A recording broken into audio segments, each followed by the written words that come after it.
ওগো শুনছো? না, এই সুদ তো ভালো লাগছে না। এটা মনে হচ্ছে খরচ করানোর ধান্দা। হ্যাঁ, কি হইলো? ওগো এই নাও ঠইলে বাজারে যাও। আবার বাজারে যাইতে হবে? গতকাল কেন বাজার করে নিয়ে আসলাম? ওগো তুমি গতকালকে যে বাজার করিলে না সেটা সব ফুরিয়ে গিয়েছে। হ্যাঁ, কাল বাজার করলাম আর বাজার সব ফুরিয়ে গিয়েছে। এ কি বউ না বইটা ভাঙা হলার?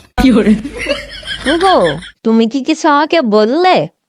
কই না তো শোনা, আমি তো তোমার কিছু বলিনি। না, মনে মনে বদনাম করে নিয়ে এখন বলছে কিছু বলিনি।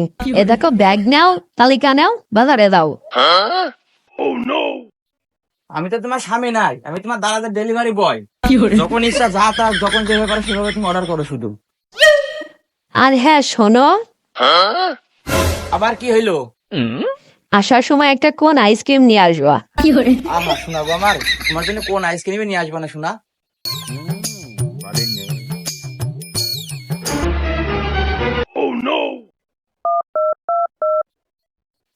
হ্যালো সোনা, আমার সে জলমদার বাজারে গিয়েছে, তুমি তাড়াতাড়ি চলে এসো।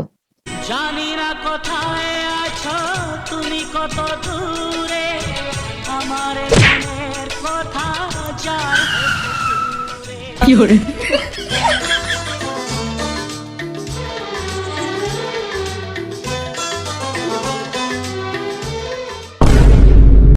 তেল, চিনি, জিরে, মশলা, আবার নাকি সব ফেরা লাভলি বড় ওটা যত লিখেছে তো 5,000 টাকাই আসবে না। হ্যাঁ, আমার সে টাকার বাল কই? মানি ব্যাগে তো আমি নিয়ে আসিনি। টুপি কার? টুপি এখানে কোন তাইলো? হ্যাঁ, গোলাপ ফুল এখানে কোন তাইলো? হ্যাঁ, এই স্যান্ডেলও তো আমার নাই। ব্যাপারটা তো ভালো লাগছে না। তুমি দিও না গো বাসর ঘরের বাতি। ঘর বাড়ি আরাম কাছে কেন? ভূমিকম্প আছে নাকি? গিয়ে দেখে দিনি। হ্যাঁ, ওরে বাপুরে, দিনী দুপুরে কি সর্বনাশ! ওরে শিগগি তালা মার। আচ্ছা, ঘটনা কি? পরকিয়া কে কইরেছে? সুরজ মিয়া। বউ ডাকার ও আমার নিজেরই। ঘুটেছে কোথায়? সিদ্দিকের বাড়ি। আচ্ছা, তাহলে বিচার শুরু করো তাড়াতাড়ি। তা সিদ্দিক, তোর মুখ দিয়ে শুনি, যেহেতু তোর বউ তোর বাড়ি একটা দুর্ঘটনা ঘটে ফেলেছে। আমি আর কি কব মাতুব্বার, আমি ওর সকল চাহিদা পূরণ করতাম, কোনো জিনিসের কমতি রাখিনি। তা ওর সমুদ্রে যে এত পানি তা তো আর আমি জানতাম না। সমুদ্রের দই দিয়ে কি লাভ, যেখানে পানি মাপা যন্ত্রটাই ছোট।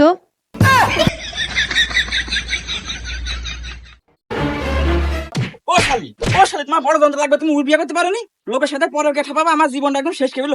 শালি কিছু না করে শালি। ভাই ওর আর মেরেন না, ওর মারলে আমার কষ্ট লাগে ভাই। ও শালা, তুমি আর দুনিয়ায় মেয়ে লোক খুঁজে পাওনি শালা? তুমি আমার বসে পরে বিয়ে করে শালা, তুমি আর বড় বড় কথা করছো শালা।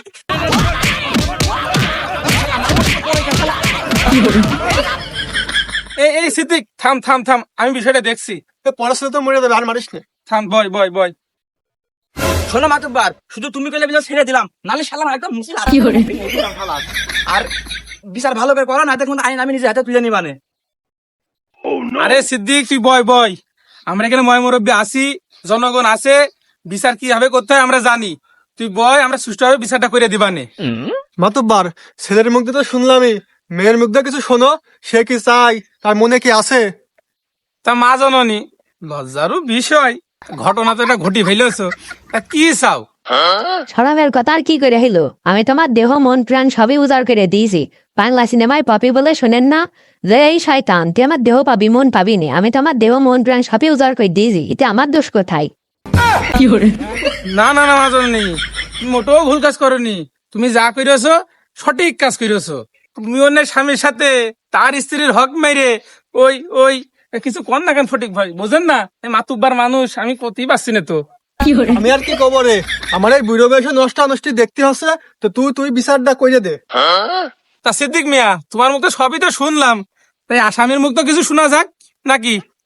ও খোকা, তা তুমি যখন ঘটনা ঘটিয়েছই, তা তোমার কিছু বলে থাকলে তুমি বললো শুনি। আমি আর কি বললাম মাতুব্বার সাহেব, আপনারা এখানে ময় মুরব্বী আছেন, আপনারা যে সিদ্ধান্ত নেবেন আমি মাথা পেতে নেবো। ও সুমন্দি ছেলে, তুমি আমাকে সিদ্ধান্ত মারাও, যখন তুমি ওর বোর কাজ গিয়েলে সেখানকে আমার কাছে সিদ্ধান্ত নিয়ে গিয়েলে। এই রে মাতব্বার মনে হয় আমার প্রস্তুতি গিয়েছে। মাতব্বার সাহেব, আমি যদি আপনার কাছে সিদ্ধান্ত নিতাম আপনি কি আমার সাথে যাইতেন? হ্যাঁ, তা তো একটু জাতামি, তো তুই তো আগেই কাজ সেরে দিয়েছিস, একটু ডাকলুও নে।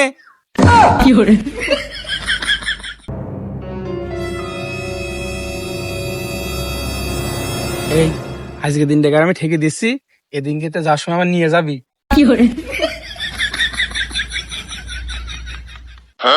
শোনো সিদ্দিক, মানুষ মাত্রই ভুল, যা আবার হয়ে গিয়েছে ওকে মাফ করে দাও। তুমি বউটা বাড়ি নিজে ঘর সংসারটা করো গা, আর তুমি একটু হারবাল খেয়ে দিনি।